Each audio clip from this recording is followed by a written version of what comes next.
Olá, alunos! Sou o professor Arthur de História.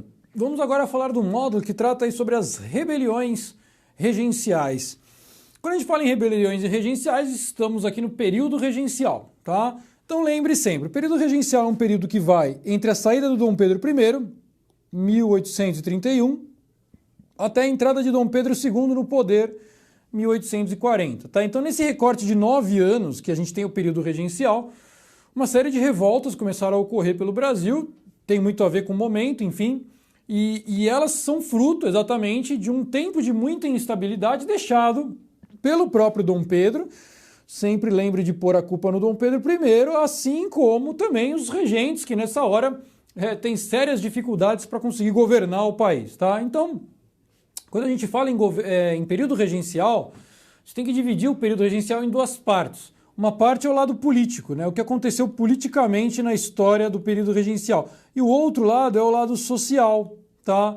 Agora, o fato é social na questão o quê? De revoltas, né? De participação da população no governo, enfim. O que você tem que saber sobre os dois, que é a característica máxima do período regencial, é a instabilidade, entendeu? Durante assim, seja o assunto político, seja o assunto social, muita instabilidade. A instabilidade se dá pelo lado político, né? Pela novidade. Então, os governantes que aí estão nunca governaram nada e, muito pelo contrário, ficam brigando entre si muitas vezes para ver qual projeto político que vai acabar valendo. Isso se reflete socialmente, porque a sociedade começa a enxergar que a política está em conflito, que os políticos estão brigando entre si e que isso cria uma ausência de possíveis repressões. Então, se eu fizer alguma coisa aqui, quem vai me reprimir? O governo está brigando, não existe poder moderador, então a ausência de um Dom Pedro, né, a ausência do imperador, passa para a população uma impressão de que não tem ninguém ali para reprimir nenhum tipo de movimento, o que dá, né, nesse momento, esse ar de instabilidade política e social. Tá? O resultado aqui, pessoal, é que o Brasil vai começar a ser afetado por várias rebeliões. As rebeliões, elas têm ligação direta com tudo isso que eu falei, né? Então, assim, se você pegar e analisar como as revoltas acontecem, a gente pode fazer de uma forma geral e de uma forma específica. De uma forma geral, tratando as revoltas, tá? O que a gente tem aqui, pessoal, é essa coisa, né? Todas elas vão tratar da ideia de localismo contra o projeto centralista do governo. Então, o governo do Brasil está lá sediado no Rio de Janeiro, certo? E você pensando num Brasil desse tamanho aqui, em 1830 e pouco, 35, onde nem telefone existia, e você centraliza completamente as decisões num governo no Rio de Janeiro, você praticamente está ignorando, né, o que está acontecendo no resto do país. Se você mais uma vez olhar no mapa e perceber aonde as revoltas estão acontecendo, você percebe que as revoltas todas estão distantes do Rio de Janeiro. Exatamente porque quanto mais distante do Rio de Janeiro, mais você se sente abandonado pelo governo, mais você sente que o que o governo faz e toma de decisões não diz respeito a você. Então essa questão do localismo e a questão centralista é o que acabou ficando em volta disso. Fora as questões sociais clássicas, né, que existem no país e que nunca foram trabalhadas. Quando o Brasil fez a sua independência, quando o Brasil conquista a independência, a ideia de independência e o próprio processo, né, onde você fala que não dependo mais de Portugal, me livrei de Portugal, naturalmente dá à população uma ideia de que as coisas vão melhorar, não importa o quê. Então você que, por exemplo, é um escravo, você que, por exemplo, é um cara pobre, você é um cara que vive com muita dificuldade, você é um cara que não tem oportunidade, todas essas pessoas olharam e falaram assim, estamos independentes, então agora vai melhorar. E aí você contrapõe, né? Reivindicações sociais do negro, do mestiço, contra o colonizador branco, certo? Do pobre contra o rico, que são essas questões, do escravo contra o senhor, homem do campo contra o da cidade. Todas essas questões são questões que já sempre estiveram na história do Brasil.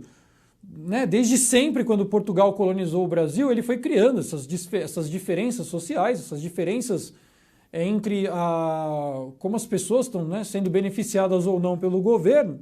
E aí, na hora que você fala assim, é agora, porque não tem governo, você traz tudo isso de volta. Então, as revoltas elas vão começar a se espalhar, tá? As revoltas que aconteceram, pessoal, nós temos 5 revoltas principais. 5. São elas: a Revolta dos Malês, na Bahia, A cabanagem, que aconteceu no Pará, sabinada, também na Bahia, balaiada no Maranhão e farroupilha no Rio Grande do Sul, tá? Então, olhando aqui para o mapa, sabinada, balaiada, cabanagem, farroupilha aqui no Rio Grande do Sul e aqui na Bahia também, né? Os malês, certo?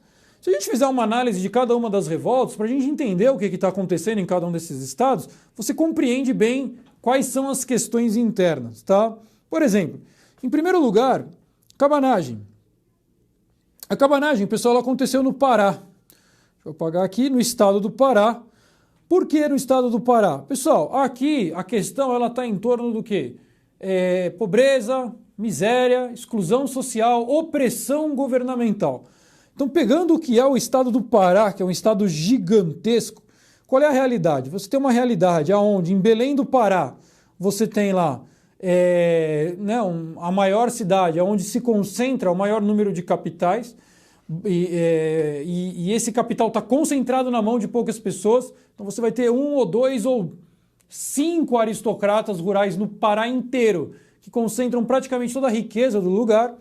É um lugar que se concentra basicamente a economia, né, na exploração aqui da Amazônia, drogas do sertão, aquele tipo de coisa.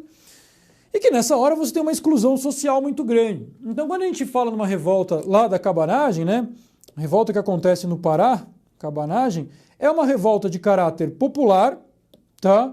Então aqui é uma revolta popular,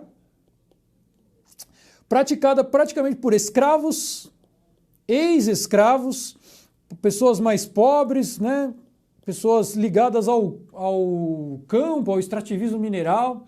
Cabanagem é um nome que se refere ao povo da cabana, aqueles que moram na cabana.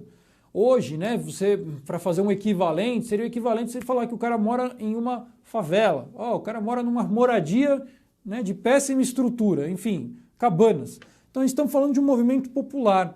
E sempre que no Brasil a gente fala de um movimento popular, a gente fala sempre de forte repressão, tá? Então, assim, o movimento, para você ter uma ideia, por ser popular, por ter essa característica, né, do povo participar, primeiro, não tem uma ideia, não tem um projeto político estabelecido. A cabanagem não tem uma ideia de o que fazer. É uma luta contra o poder. Tanto que se a gente analisar a cabanagem, a revolta em si, é uma revolta que ela é popular, só que assim, eles chegaram a tomar o poder sem saber o que fazer no governo, chegaram a fundar um governo provisório, porque não existe projeto aqui, projeto político, certo? O que acontece? O movimento acabou sendo fortemente reprimido. Então, quando a gente fala no movimento popular, o projeto foi fortemente reprimido e acabou a cabanagem. Ela durou bastante tempo, de 35 a 40, mas a repressão é fortíssima. A próxima, que é a balaiada. Balaiada já aconteceu na Bahia, né? A revolta lá na Bahia, pessoal, desculpa, eu falei balaiada, perdão, pessoal, balaiada no Maranhão, desculpa, balaiada no Maranhão. Também é muito semelhante à cabanagem, lembra? Também foi um projeto popular. Aqui a gente envolve, inclusive, uma ideia abolicionista, tá? Você tem um lance de luta contra a escravidão aqui na balaiada, lá no Maranhão. E aqui o pessoal se organizou mais em torno de bandos, que a gente fala, né?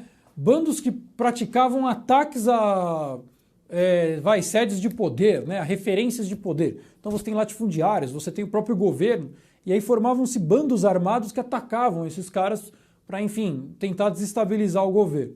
Existe aí um fato que é a desunião entre esses grupos, então você tem vários grupos que estão atacando, esses grupos não são necessariamente unidos, não são grupos que estão, né, com uma ideia própria junta, não, cada grupo meio que age por si, o que fez com que o governo fosse reprimindo esses grupos. Então você tem vários movimentos espalhados por todo o Maranhão acontecendo nessa hora aqui, tá? E mais uma vez, quando são pegos os grupos, eles são fortemente reprimidos. Então mais um movimento popular, tá? Então esses dois têm caráter eminentemente popular, foram reprimidos. Agora sim, a Sabinada. Sabinada é um movimento que já envolve mais, ela na Bahia, Salvador, envolve mais questões urbanas.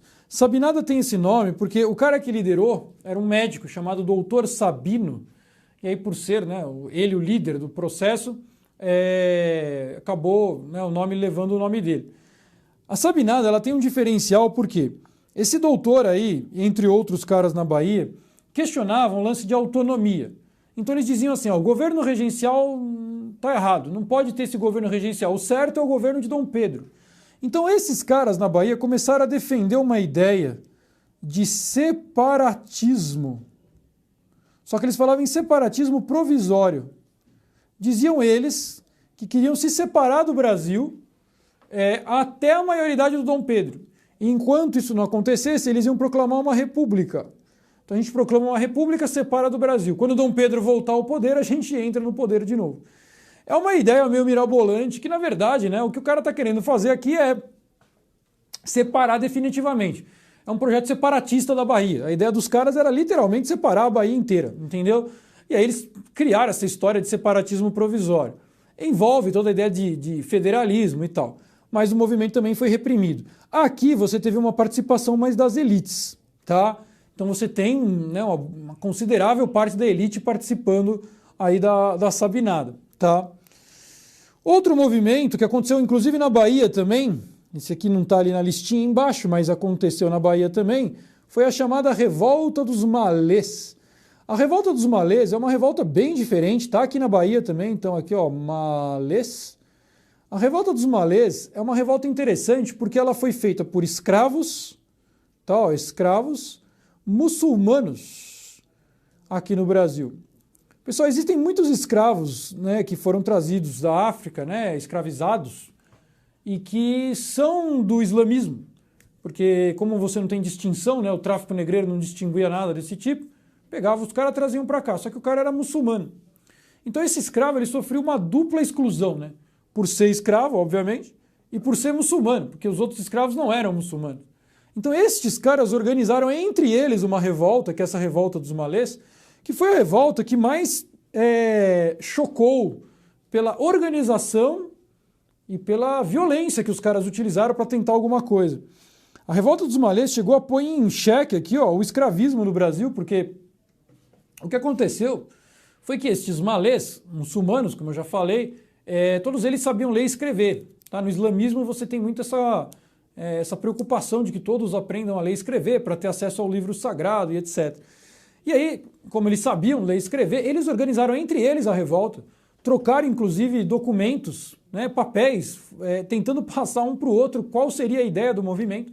Em um dia eles fizeram um super ataque contra o governo, juntaram lá um determinado número de pessoas. Isso assustou muito o governo, porque o governo não conseguiu prever isso. Quando aconteceu a revolta, de repente foi um susto, né, para o próprio governo regencial.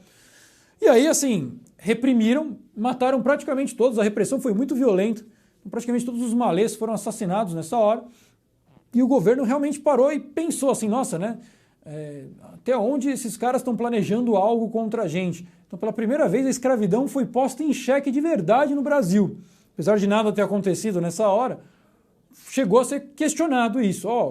Né, sei lá, de repente os caras organizam um negócio aqui e a gente perde o controle, então seria bom pensar nessa questão. E por fim, a Revolta da Farroupilha, que foi a mais longa, né? Durou 10 anos, de 1835 até 45, a Farroupilha. E é um movimento que ele foi mais profundo, tinha um caráter separatista, elitista e republicano. Tá? O que aconteceu na Farroupilha é o seguinte, a Farroupilha, pessoal, os farrapos, né, lá no Rio Grande do Sul, questionavam a autonomia local há muito tempo. Eles estavam sofrendo muito com uma crise, que era chamada crise do charque, que é o tipo de carne que era vendido, né, pelos estancieiros lá do Rio Grande do Sul, os donos de terras. Então existem pessoas com criação de gado, né, e com essa criação de gado vende a carne, que é esse charque aqui, e ganham dinheiro com isso. Essa crise, né, do charque já vinha há algum tempo, desde o primeiro reinado já tinha alguns problemas econômicos ali na região. E aí quando entrou o período regencial, pediram ajuda para o governo regencial. Só que o governo regencial, além de não ajudar, na verdade acabou prejudicando. Tá? Existia uma política fiscal do Império que não ajudava. Tanto cobrança de impostos como criaram uma concorrência entre o Rio Grande do Sul e a produção de charque da Argentina, que aqui fica a Argentina. Né? E aí o governo brasileiro começou a favorecer os produtores de charque da Argentina nessa hora. Então isso incomodou demais, né, os donos de terras do Rio Grande do Sul. Falo dono de terra para você entender que o movimento ele é elitista, certo? Então quem está revoltado são os donos de terra, elite, que nessa hora começaram a propor a ideia de que assim, ó, se o governo regencial não se preocupa com a gente, né? Estamos aqui precisando de ajuda, estamos pedindo essa ajuda e o governo não ajuda e coloca a gente contra os caras, então por que a gente fica aqui no Brasil? Se eles não vão ajudar, então deixa a gente se virar sozinho. O Rio Grande do Sul começou nessa hora um movimento separatista. A Guerra dos Farrapos, pessoal, que é a Farroupilha, né? Ela é separatista. A ideia dos caras é separar do Brasil. E a ideia acabou se espalhando para a região de Santa Catarina também, tá? Então não é só o Rio Grande do Sul, envolve Santa Catarina também. E aí, nessa hora, os dois começaram a lutar por sua independência. Para você entender até onde isso daqui foi, num determinado momento, o Rio Grande do Sul chegou a declarar a independência, proclamaram uma república separada do Brasil, chamada República do Piratini, enquanto que Santa Catarina também criou uma república chamada República Juliana. Os dois se separaram do Brasil. Você tem dois países, você pode dizer aqui, ó, separados do Brasil nessa hora. Então perceba até que ponto os caras estão dispostos aí, né?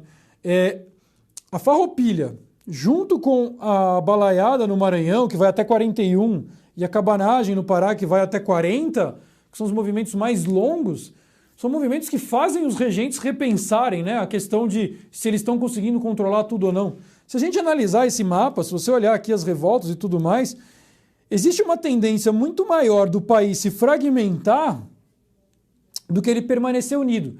E isso é um dos grandes, se não for o maior fator, que fizeram apressar a entrada de Dom Pedro II no poder.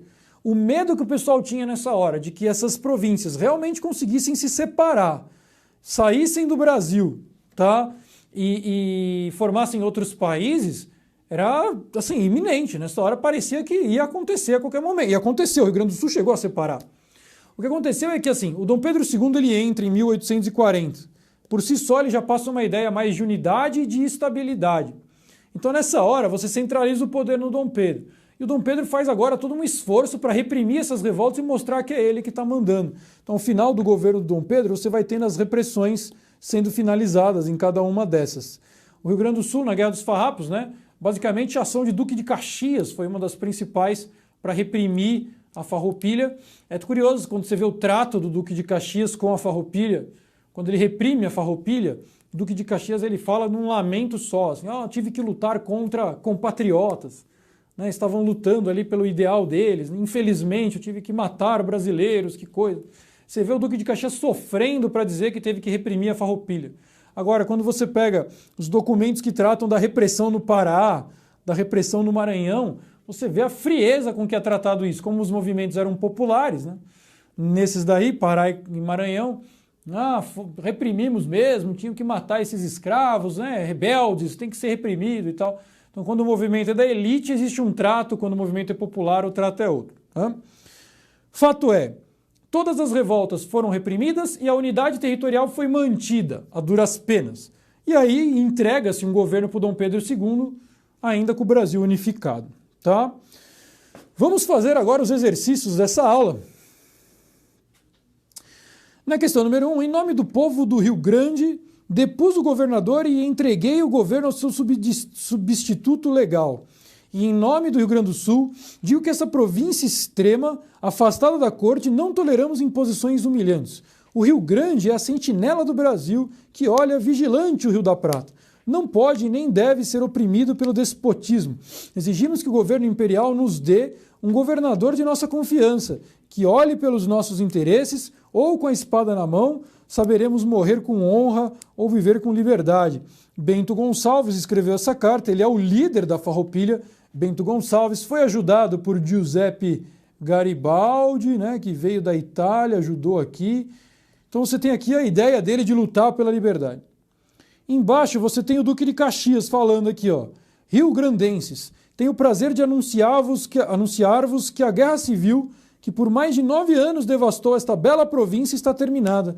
Os irmãos contra quem combatíamos estão hoje congratulados conosco e já obedecem o legítimo governo do Império Brasileiro. União e tranquilidade sejam de hoje em diante nossa divisa. Viva a religião, viva o imperador constitucional e defensor perpétuo do Brasil, viva a integridade do Império. Veja como ele fala aqui, né, ó, irmãos, né, tive que lutar contra vocês. A consolidação do Império do Brasil entre as décadas de 1830 e 50 significou a vitória de determinado projeto político e também o combate de determinadas propostas, como as defendidas pelos que lutaram na Revolução Farroupilha. Letra A. Aponte uma das propostas dos líderes farroupilhas. Pessoal, a Farroupilha foi um movimento que pedia autonomia provincial, queriam essa autonomia que não foi dada. Eles tinham um problema com essa produção do charque, então eles pediam para a política tributária ser diferente e também, no final, se propuseram a uma república independente, né? Então é um movimento que a gente pode resumir como um movimento elitista, elite, é um movimento republicano e se tornou um movimento separatista. Eu podia escrever esses 3 pontos aqui que já estaria correto. Na letra B, explique por que esse movimento foi considerado ameaçador pelos dirigentes do Império do Brasil. Quando eles falam nessa coisa de autonomia, de liberdade, de federalismo, etc., pessoal, existe aqui um risco muito grande, né, de que isso aqui separe do Brasil de fato, né? Por que é um risco para o governo central brasileiro? Porque a Farroupilha propõe um separatismo. Se desse certo, se eles de fato separassem, os outros estados brasileiros, províncias, né, poderiam se inspirar. E se inspirando nisso, queriam a separação do Brasil também. Então você começa a ter uma fragmentação do país. Se a Farroupilha tivesse dado certo, o Brasil corria um sério risco em se desfragmentar em várias repúblicas menores, tá? Na questão número 2, durante muitos anos se discutiu entre os historiadores políticos e pensadores em geral a questão da fragmentação do território hispano-americano, dividindo-se em diversas unidades republicanas em contraposição à unidade do território brasileiro durante o processo de independência. Diversos fatores explicariam o nosso unitarismo, porém, segundo o historiador José Murilo de Carvalho, essa unidade não seria tão evidente quanto a monarquia desejava. São vários os indícios de rachas e rupturas ao longo desse processo. Assinale a alternativa que melhor exemplifique tais considerações. Está na letra A, né? Evidências como a Confederação do Equador ou as revoltas regenciais nos levam a entender que a aproximação da monarquia às suas instituições reforçou o caráter unitarista, mas estava longe de mantê-los sem preocupações. Ou seja, o lance da monarquia estar estável elevou essa coisa da unidade territorial, né? Quando Dom Pedro II chega e tal. Só que estava longe de ser sem preocupação. O tempo todo vai ter alguém questionando o maior poder local. Tá? Na questão número 3, o pastor norte-americano Pat Robertson, dono do canal de comunicação Christian Broadcasting Network, afirmou que a tragédia provocada pelo terremoto no Haiti em janeiro de 2010 foi decorrente do pacto com o diabo, que setores da população haitiana teriam feito para que o país se tornasse independente. Nas palavras do pastor, os haitianos estavam sob o jugo da França. Eles se uniram e fizeram um pacto com o diabo. Disseram, serviremos a ti caso nos liberte da França. A partir da leitura do texto de seus conhecimentos, assinale a alternativa correta. A alternativa está na letra A, que diz, a independência do Haiti foi decisiva para o Império Brasileiro, que projetava a construção de um Estado-nação reconhecido internacionalmente, reprimisse movimentos como a revolta dos malês em Salvador. Ele está falando que a independência do Haiti foi decisiva para o Império Brasileiro, para que o Império Brasileiro reprimisse movimentos como a revolta dos malês. A revolta dos malês se inspirou muito na Revolução do Haiti, tá? Teve muita inspiração na Revolução Haitiana, que é uma revolução de escravos. Na questão número 4, durante o período regencial, ocorreram no Brasil várias rebeliões provinciais, expressões ao mesmo tempo das lutas das elites pelo poder local e por maior autonomia das províncias, e da marginalização das camadas populares, empobrecidas e excluídas da participação política. A revolta que ocorrida no Maranhão, contou também com participação de escravos foragidos, Maranhão, pessoal, é a balaiada, tá? Aqui é por questão de estado, Farroupilha no Rio Grande do Sul, a Cabanagem é no Pará, Sabinada é na Bahia, Balaiada foi no Maranhão. Só dele citar o Maranhão aqui, você já conseguia assinalar a Balaiada, a letra D de dado. E na próxima questão nós temos aí um mapa mostrando todos os conflitos do Império. Aqui são todos. Então você tem cabanagem, balaiada, você tem a Confederação do Equador, que aconteceu aqui, né? Unindo o Ceará, Rio Grande do Norte, Paraíba e Pernambuco. Você tem a Sabinada, você tem as questões aqui da Guerra de Independência, a Confederação do Equador, como eu já citei, a Guerra da Cisplatina, aqui no Rio Grande do Sul, a Farroupilha, as revoluções, né, liberal que aconteceu aqui em São Paulo, na época que o Dom Pedro II entra no poder, a Revolução Praieira que aconteceu em Pernambuco já no segundo reinado, campanhas contra Oribe e Rosas, que são as questões aqui no Rio Grande do Sul, com o Uruguai e a Argentina, na época do Dom Pedro II, e a própria Guerra do Paraguai, né, em 1865. São vários os conflitos, né? Então, no contexto do Brasil Imperial, o mapa atesta que o quê? Letra E, que diz: o período regencial foi marcado por uma série de revoltas provinciais que ameaçaram a unidade política do país. Dentre todas as outras, essa é a única correta, porque na letra A ele fala que as rebeliões regionais ocorreram no primeiro reinado e no período regencial, enquanto no segundo reinado houve apenas conflitos internacionais. Não, a Revolução Praieira ela aconteceu no segundo reinado. Na letra B, o primeiro reinado foi um período de poucos conflitos devido à aprovação da Carta Constitucional que limitou o poder do monarca. Não teve pouco conflito, teve conflitos em a Guerra da Cisplatina, a Confederação do Equador. Letra C, a Guerra da Cisplatina ocorreu devido à lealdade de suas lideranças políticas à monarquia. Não, exatamente que eles querem se separar, né, de Portugal. E letra D, o processo de independência política do Brasil foi completamente pacífico. Não foi completamente, porque aqui ó, ele fala das guerras de independência, né? Aqui, ó, guerras de independência, em 1822 e 23. Não pode dizer que é completamente pacífico. Beleza?